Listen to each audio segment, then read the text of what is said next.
A call came in from an unknown number. Who could it be? Hello?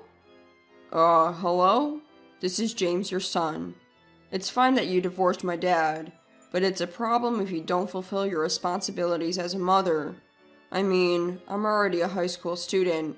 Can't you stop involving me in the mess between you two?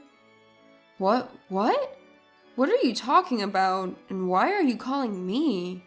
I was just about to say that when James raised his voice. I'm telling you to pay my child support and tuition fee.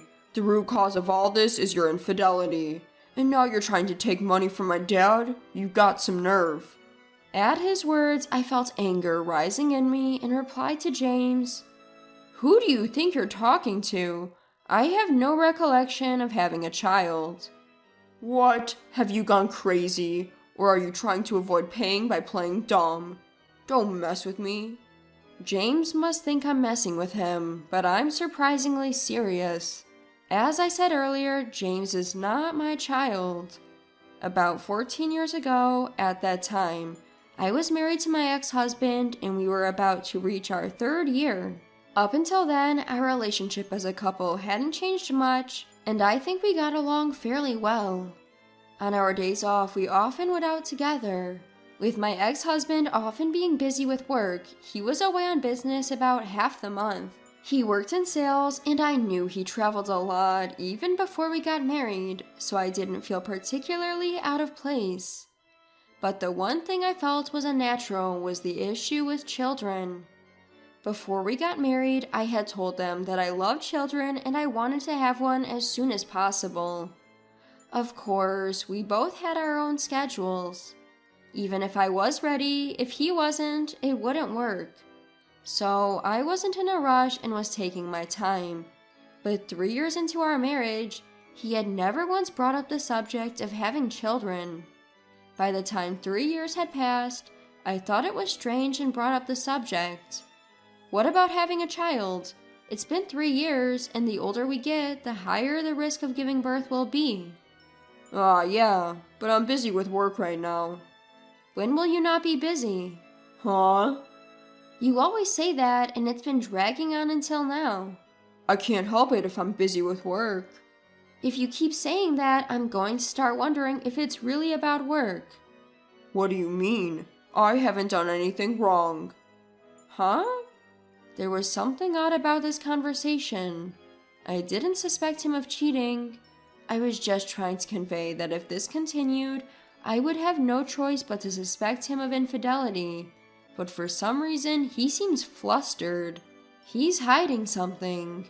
Thinking that, I decided to look into my ex-husband's activities, and I was able to uncover the truth behind his words and actions. His attitude when I confronted him that time, and what he was really doing when he said he was on a business trip. It was too mild to be called an affair. Turns out he was leading a double life. Half the month he spent with me, and half the month with another family. But what shocked me most was that the other woman had a child. That child was James, who had called me earlier. James was 2 years old at the time, still unaware of the world around him. Should I call this a blessing in disguise? Either way, someone will certainly get hurt. So I decided to speak to the other woman in the following days. Perhaps she had heard from my ex-husband. She seemed to recognize me right away. My first impression of her wasn't very pleasant. In a tense atmosphere, I quickly got to the point. I spoke about everything that bothered me, such as whether it was okay for my ex-husband to be leading a double life and who was the child's parent. But the woman began to respond nonchalantly, without changing her complexion or showing any guilt. She firmly stated that she was the mother of James. My ex-husband seemed to be hiding it, but she didn't hesitate to answer, which made me feel a bit overpowered. Finally, I asked her what she planned to do in the future. I won't do anything. I have no intention of quitting my current lifestyle, and I'm fine with it. However, I don't think he intends to have any more children. Why is that? When I reported that I was pregnant with James, he didn't seem very happy. When I asked, he said it was not the right time to have a child. So I think I just happened to get pregnant. Otherwise, I don't think he would have any children. But he told me he loves children. Does this mean he didn't want to have children with you? Then she smiled a little and said, "Isn't it strange? Why did I, who didn't want children that much, give birth, while you, who want children, didn't even get pregnant? Can you really say that he loves children?" Well, I'm sure when he said he loves children, it wasn't a lie, right? Maybe he thought that if he agreed with you about loving children, it would make him more attractive. Maybe he just used it as an excuse to flirt with you. No way. I really wanted to argue back, but I couldn't. Somehow, I felt like my conviction had been shaken. Besides, it seemed that my ex-husband was actually considering the child situation, which didn't appear to be the case before. Considering all this, I began to think that what the mistress was saying might be true. Seeing the woman's confident expression, I couldn't help but feel miserable. A few days later, I filed a divorce petition to the court and conveyed my intention to demand a division of property. He probably heard about me from the mistress. My husband accepted everything without asking me any questions, including our divorce and my claim. In the end, I wondered why this man had married me. That was the only thing I was curious about till the very end. On the day I packed up and left our home, I asked my ex-husband why he married me. I'm not sure. I don't really understand it myself. Oh, I wonder why we got married. We got married without knowing why. We should have never got married in the first place. You're absolutely right. If that had been the case, you wouldn't have a divorce on your record. But there's no helping it. You chose to marry me because you loved me, didn't you, Susan? So, we just made a wrong choice in life. Let's lead a better life from now on. Thank you for everything. Thank you too. I'll pray not to choose someone like you in the next life. And so we got divorced. I became single, and seeking a fresh start, I changed jobs and moved out of my home state. Engaging with everything with a brand new mindset was, I believe, a particularly good experience for me. Once in a while, I would receive administrative messages from my ex-husband, but we never shared updates about our lives. I suppose we weren't interested. He had his life, and I had my new one beginning. However, after about 10 years of no contact, I received an unexpected call from James. I wondered what it could be about, but never expected him to demand for child support and school fees. James is the child born out of an affair between my ex-husband and another woman. Obviously, I have no obligation to pay. I tried to explain this, but James wouldn't listen at all. Don't you feel ashamed as a mother? If so, you shouldn't have had a kid. Hearing such words repeatedly was irritating. However, if I showed my anger, he would probably refuse to listen to me even more. So I waited for him to calm down a little. After a few minutes, I was finally able to start speaking. Can I say something? First of all, I want to check a few things. How did you get my number to call? Obviously from Dad. Our family has been struggling financially lately. I thought it was strange. Finally, we couldn't afford school fees and such. Thanks to that, I had to start working part-time. Dad told me everything was your fault. That's why he told me about you. You cheated and abandoned me and Dad. You promised to pay but didn't. Until now, I didn't know much about your divorce, but now I understand. You are the one at fault. I see. Now I understand why he is so angry. If this was the truth, of course a child would be angry. However, my ex-husband had lied to James and incited him. Hearing this made my blood boil. It's quite a bother to deal with this after divorce. But I do feel sorry for James, who has been deceived. He may be a stranger to me, but I couldn't just ignore him. Since then, I have remarried and have a child with my current husband. So, as a parent, I thought I should do the minimum for him. I decided to start by telling him the truth. He is 16, old enough for an adult conversation. James, everything I'm about to tell you is the truth. If you want proof, I can even provide a DNA test. Will you listen to me? Uh-huh. I told James that he and I were not parent and child, and that I had divorced his father more than 10 years ago. At first, he refused to believe, but as I continued to reveal the facts, he gradually began to show signs of disturbance. If what you're saying is true, then why did Dad make me call you? James, you mentioned earlier that you've started working part-time. What do you do with the money you earn? Dad keeps it. High school isn't mandatory, so I thought I'd help out if my parents were struggling. Besides, I don't really need a lot of money. You really are a good kid. But haven't you ever wondered? If there's that money, why can't they pay for your school fees? Well, even the cell phone bill is often late. I figured Dad doesn't have any money. Is your dad working? He's working. He goes to the office. I see. I have a bad feeling. Could it be that my ex-husband is dipping into James's money? With that thought, I decided to investigate my ex-husband. James, can you give me about 3 weeks? Huh? Oh, sure, that's fine. And keep the contents from our call today a secret for your dad, okay? Got it. And so I began my investigation of my ex-husband. I hired a private investigator and waited for the results. Some might call me generous for going to such lengths, but I'm doing it all for James. I don't mind if people say I'm crazy for caring so much about someone else's affairs. So what?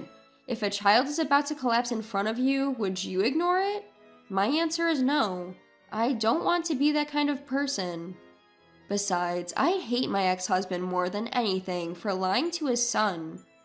While harboring my anger towards my ex-husband, I waited for 3 weeks for the PI's report.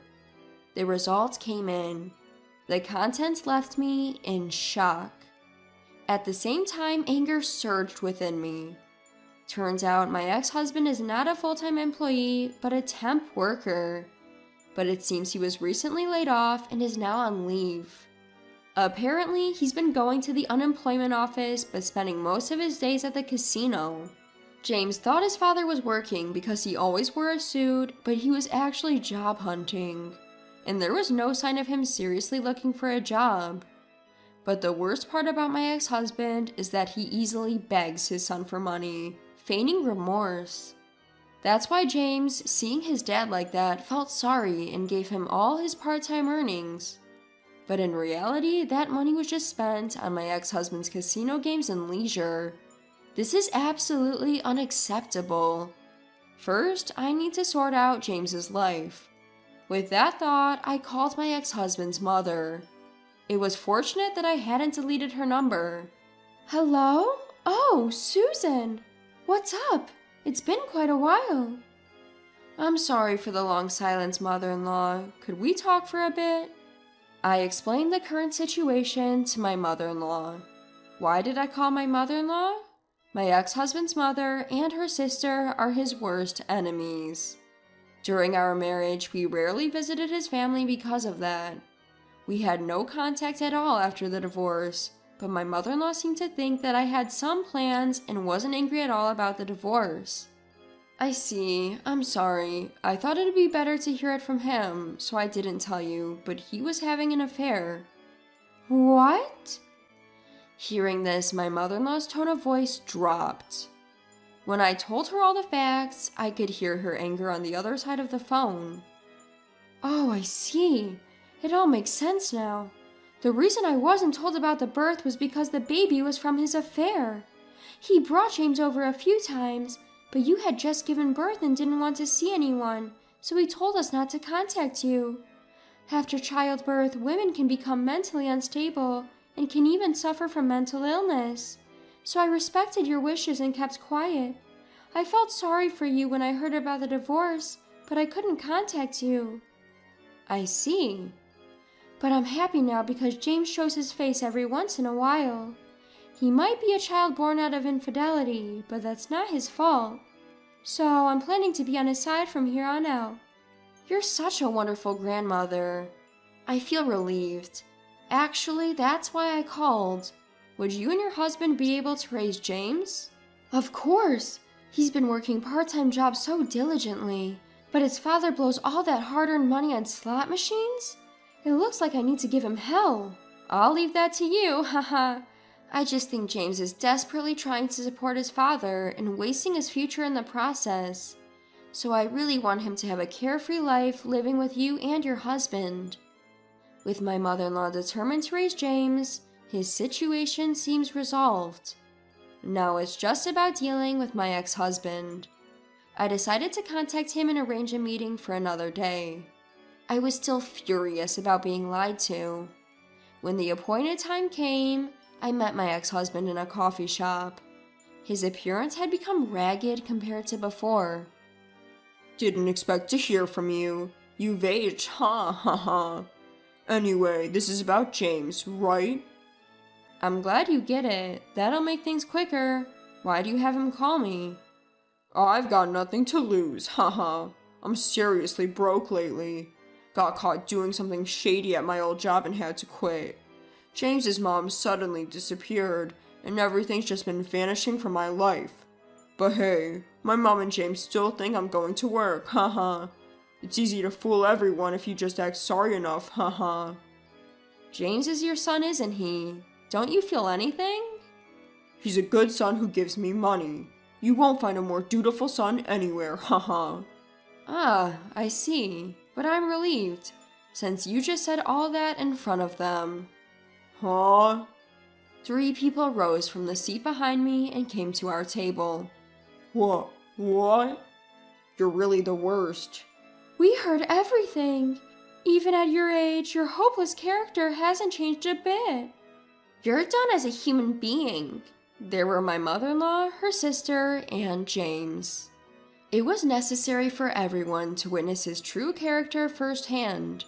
My ex-husband began to panic hilariously, unable to articulate his words properly. He occasionally glanced at me, seemingly pleading for help. Making that face won't get you anywhere. You need to accept everything you've done and really chew on the fact that you're a beast beyond help. Thus, this chapter came to a close. Since then, my ex-husband has been continually scolded by my mother-in-law, her sister, and my father-in-law, and was forcibly put to work. His job is manual labor, a recommendation from my father-in-law, who said it would help reform his character. Moreover, his salary is deducted as child support, a condition my father-in-law apparently arranged with the company.